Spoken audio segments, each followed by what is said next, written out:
सुप्रभातं मां नावरण्य पाण्ड्याति कने कच्छायां पठामि लोकं परन्तु गच्छामि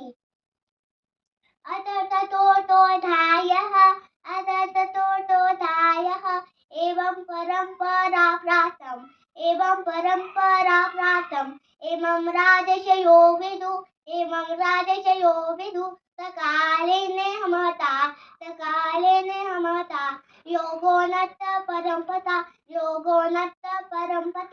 अर्जुनोवाच अपरं भवतु जन्मः परं जन्म विवत्वः कस्मै तु द्विजानिहं समादुपरोक्तवानिति यदा यदा हि धर्मस्य ग्लानिर्भवति भारत